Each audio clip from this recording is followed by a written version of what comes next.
امریکہ جنگ کے 11ویں روزی مذاکرات پر تیار، ٹرمپ نے کہہ دیا ایران سے مشروط بات چیت ممکن ہے، جنگ جلد ختم ہونے کا اشارہ بھی دے دیا۔ امریکی صدر نے فاکس نیوز کو انٹرویو میں دعویٰ کیا کہ تہران تو مذاکرات کے لیے بےتاب ہے، نئے سپریم لیڈر مجتبیٰ خامنہئی پر اعتماد نہیں، مجھے نہیں لگتا مجتبیٰ خامنہئی سکون سے رہ سکتے ہیں۔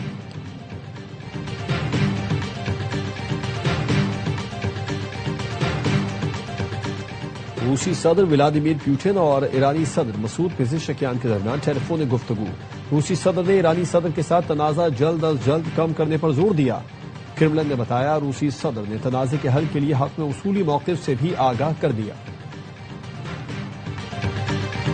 اور صدر آصف علی زرداری وزیر اعظم شہباز شریف کی مجتبیٰ خامنہئی کو ایرانی سپریم لیڈر کی ذمہ داریاں سنبھالنے پر مبارکباد، پاکستانی عوام کی جانب سے آیت اللہ خامنہئی اور دیگر کی شہادت پر تعزیت کا اظہار بھی کیا۔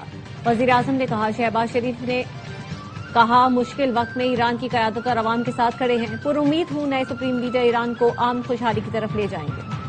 ایران کو تباہ کرنے کی دھمکی دینے والے تاریخ سے ناواقف ہیں۔ ایرانی صدر مسعود پزشکیان کا کہنا ہے ایران کو مٹانے کا خواب دیکھنے والے خوش فہمی میں مبتلا ہیں، تاریخ گواہ ہے بڑے بڑے حملہ آور آئے اور چلے گئے لیکن ایران ہمیشہ قائم رہا اور رہے گا۔ پاسداران انقلاب کا کہنا ہے جنگ امریکہ اسرائیل نے شروع کی، خاتمہ ہم کریں گے، خطے میں تمام امریکی فوجی اڈے ڈھانچے میں تباہ کر دیے، مشرق وسطی سے 1 لیٹر تیل بھی نہیں گزرنے دیں گے۔ جو ملک امریکی یا اسرائیلی سفیر ملک بدر کرے گا اسے آبنائے ہرمز سے گزرنے کی اجازت ہوگی۔ ایرانی وزیر خارجہ عباس عراقچی کا کہنا ہے امریکہ سے مذاکرات ایجنڈے پر نہیں، ماضی میں تجربہ بہت تلخ رہا، جب تک ضروری ہوا ایران جوابی حملہ کرتا رہے گا۔ انہوں نے حملے کر کے تیل کی قیمتیں آسمان پر پہنچا دی ہیں۔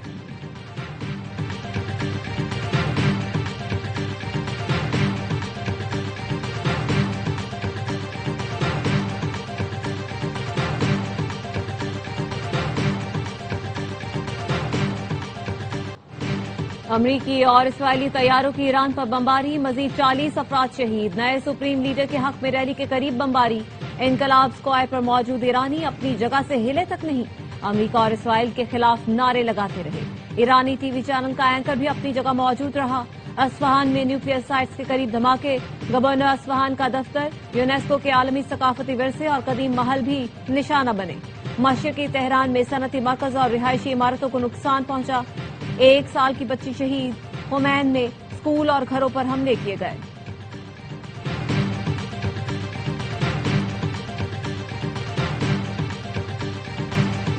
آج ایران کے خلاف جاری جنگ کا شدید ترین دن ہوگا، امریکی وزیر جنگ کی دھمکی۔ پینٹاگون نے صحافیوں سے گفتگو میں پیٹ ہیگسیت نے کہا کہ آج ایران کے اندر حملوں کے لیے سب سے زیادہ جنگی طیارے استعمال کیے جائیں گے۔ گزشتہ 24 گھنٹوں کے دوران ایران کی جانب سے میزائلوں کی تعداد کم ہو گئی، ایران تنہا رہ گیا ہے اور اسے بری طرح شکست ہو رہی ہے۔ پیٹ ہیگسیت نے الزام لگایا کہ ایران اسکول اور اسپتالوں سے بمباری کر رہا ہے۔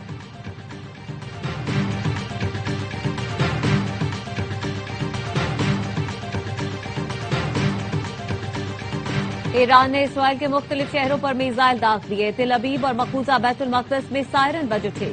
اسرائیلی وزارت صحت کا کہنا ہے 24 گھنٹے میں ایرانی میزائل حملوں میں 191 افراد زخمی ہوئے، جن میں فوجی اور شہری شامل ہیں۔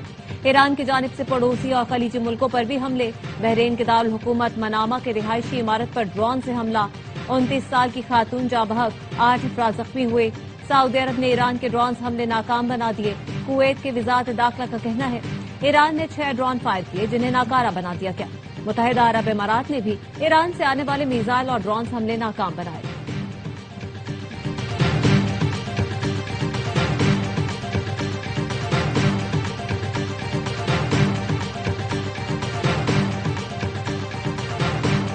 خارجہ پالیسی سے متعلق بحث سے اجتناب کیا جائے، ریڈ لائن عبور کی تو قانون حرکت میں آئے گا۔ وزیر قانون اعظم نذیر تارڑ کہتے ہیں پاکستان کے دیگر ملکوں سے تعلقات کا معاملہ ریاست پہ چھوڑ دیں، آئین تبصرہ کرنے کی اجازت دیتا ہے لیکن ایسی گفتگو آزادی اظہار رائے میں نہیں آتی۔ عطا تارڑ نے کہا ویوز دینے کے چکر میں بھیڑ چال چلی جا رہی ہے، مسلم ممالک سمجھتے ہیں شاید یہ ریاست کی پالیسی ہے، خارجہ پالیسی کو مقامی سیاست کی نظر نہ کریں۔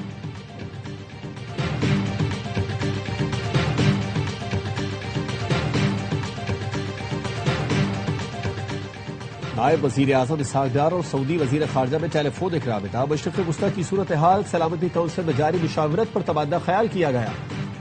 اسحاق ڈار کی بحرین کے وزیر خارجہ سے بھی گفتگو۔ اسحاق ڈار کا بحرین اور اس کے عوام کے ساتھ مکمل یکجہتی کا اظہار۔ کشیدگی میں کمی، مذاکرات اور امن کی کوششوں پر زور دیا۔ نائب وزیر اعظم کی چینی وزیر خارجہ سے ٹیلی فونک گفتگو۔ خطے میں بدلتی صورتحال اور عالمی سطح پر پیش رفت پر تبادلہ خیال۔ اسحاق ڈار کا مشرق وسطی وسیع تر خطے میں کشیدگی کم کرنے کی ضرورت پر زور۔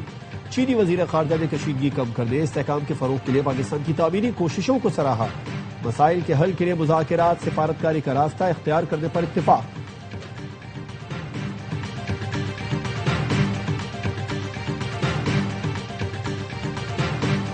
سعودی کابینہ کی مشرق وسطی میں ایرانی حملوں کی مذمت۔ ولی عہد شہزادہ محمد بن سلمان نے کابینہ اجلاس میں عالمی رہنماؤں سے رابطوں سے آگاہ کیا۔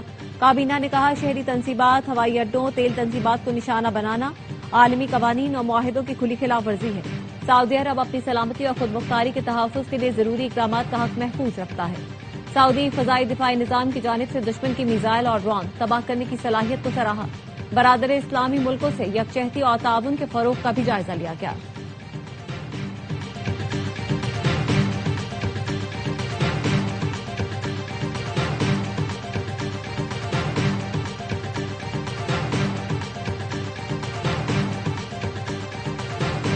حکومت کا کفایت شعاری اقدامات کا تھرڈ پارٹی آڈٹ کرانے کا فیصلہ۔ جائزہ اجلاس میں وزیر اعظم نے کہا حکومت کی کوشش ہے عالمی حالات کے باوجود معیشت کو مستحکم رکھا جائے۔ اجلاس میں ہفتہ وار اضافی چھٹی جمعے کو کرنے کا فیصلہ۔ حکومت کے اعلان کردہ اقدامات پر نائب وزیر اعظم کی زیر صدارت خصوصی کمیٹی قائم۔ وزیر اعظم نے کہا خصوصی کمیٹی روزانہ کی بنیاد پر اقدامات کا جائزہ لے کر رپورٹ پیش کرے گی۔ وزیر اعظم کی وفاقی وزارتوں اور ڈویژنز کو اقدامات کو بھرپور طریقے سے نافذ کرنے کی ہدایت۔ کہا بند گاڑیوں کی تصاویر کابینہ ڈویژن کو بھیجی جائیں۔ ورک فرام ہوم مؤثر بنانے کے لیے ہر وزارت اپنی رپورٹ وزیر اعظم آفس بھیجے گی۔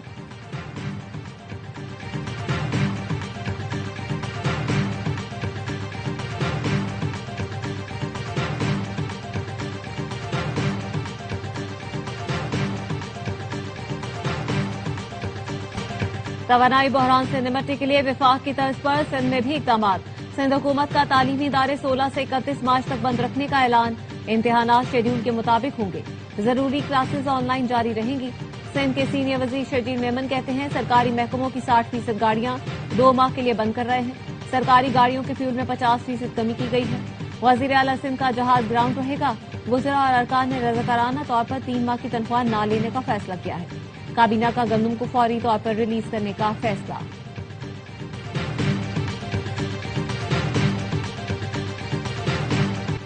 امریکی صدر کی جانب سے جنگ جلد ختم ہونے کے اشارے کے بعد بین الاقوامی منڈی میں خام تیل کی قیمت میں بڑی کمی۔ خام تیل کی قیمت $119 فی بیرل سے کم ہو کر $90 فی بیرل تک آ گئی۔ لندن برینٹ خام تیل $91.87 پر ٹریڈ کر رہا ہے۔ ویسٹ ٹیکساس خام تیل بھی $87.85 پر ٹریڈ کر رہا ہے۔ پاکستان اسٹاک مارکیٹ میں کل کی شدید مندی کے بعد آج زبردست تیزی۔ 100 انڈیکس میں 9,696 پوائنٹس کا اضافہ۔ انڈیکس 1,56,170 پوائنٹس پر بند ہوا۔ دوران ٹریڈنگ 11,874 پوائنٹس کا اضافہ بھی دیکھا گیا۔ مارکیٹ 5% سے زیادہ بڑھنے پر ٹریڈنگ 1 گھنٹے کے لیے روکی گئی۔ اسٹاک ماہرین کا کہنا ہے مشرق وسطی میں جنگ بندی کی خبروں سے سرمایہ کاروں کا اعتماد بحال ہوا ہے۔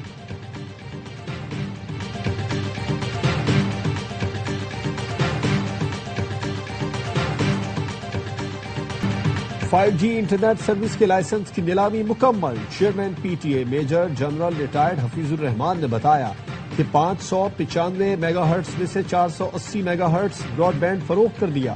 3 کمپنیز نے کامیاب بولیاں لگائیں۔ تمام بولیوں کی مالیت تقریباً $507 ملین رہی۔ وزیر آئی ٹی شہزاد فاطمہ خادہ کی قوم کو 5G اسپیکٹرم کی کامیاب نیلامی کی مبارکباد۔ کہا پاکستان جلد 5G کے دور میں داخل ہو جائے گا۔ بانی کی شفا اسپتال منتقلی کی درخواست کل سماعت کے لیے مقرر۔ اسلام آباد ہائی کورٹ کے جسٹس انعام امین منہاس عظما خان کی درخواست پر سماعت کریں گے۔ سپریم کورٹ میں بھی بانی پی ٹی آئی کی اپیلیں سماعت کے لیے مقرر۔ جسٹس عائشہ ملک کی سربراہی میں 3 رکنی بینچ 12 مارچ کو سماعت کرے گا۔ حتیٰ عزت کیس میں حق دفاع ختم کرنے کے خلاف بانی نے سپریم کورٹ میں اپیلیں دائر کر رکھی ہیں۔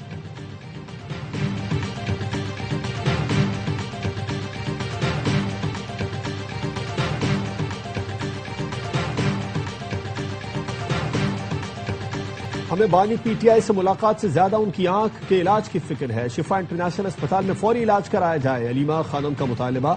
کہا عدالتی حکم کے باوجود جیل انتظامیہ وکالت ناموں پر دستخط نہیں کرا رہی. Chairman P T I barrister Gohar کہتے ہیں بانی پی ٹی آئی کی صحت سے متعلق کوئی بات نہیں ہو رہی. ملاقاتیں ہوں یا مذاکرات سنجیدگی ضروری ہے. ہماری جانب سے مذاکرات کے لیے کوئی شرائط نہیں ہے. پاکستان اور آئی ایم ایف کے درمیان ورچوئل مذاکرات. مشرق وسطی کی کشیدہ صورتحال پر خصوصی سیشن. معاشی سرگرمیاں محدود کرنے سے ٹیکس آمدن ہدف میں مشکلات پر بریفنگ. بتایا پاکستان کی ٹیکس آمدن متاثر ہونے کا خدشہ ہے. دباؤ کے باوجود حکومت معاشی ترقی کے ہدف کے قریب پہنچنے کے لیے پرعزم ہے. معاشی ترقی کی شرح 4.2 کے بجائے 4% کے قریب رہنے کا امکان. افراط زر کی شرح مقررہ ہدف سے زائد رہنے کا خدشہ ہے.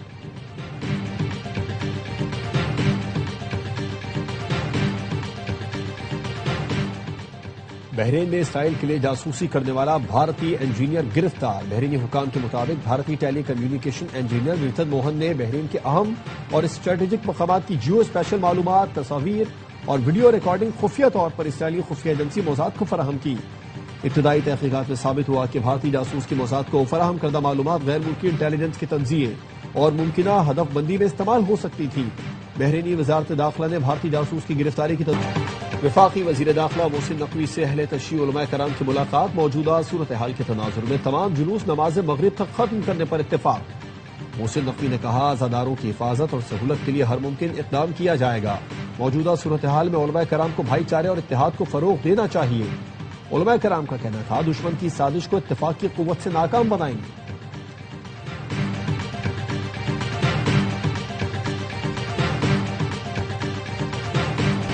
ہنگامی حالات میں ریسکیو آپریشن کی ذمہ داری ریسکیو سروس کی ہے.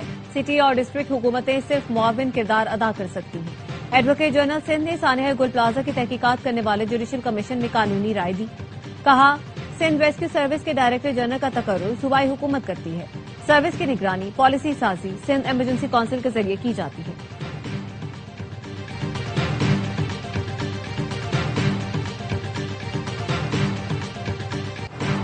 آخری اشرے میں شب قدر کی تلاش. پاکستان سمیت خطے کے دیگر ملکوں میں کروڑوں مسلمان اعتکاف میں بیٹھ گئے. خواتین کے اعتکاف کے لیے گھروں میں اہتمام. محافل شبینہ بھی سجائی جائیں گی. حفاظ کرام قیام اللیل میں قرآن پاک سنائیں گے.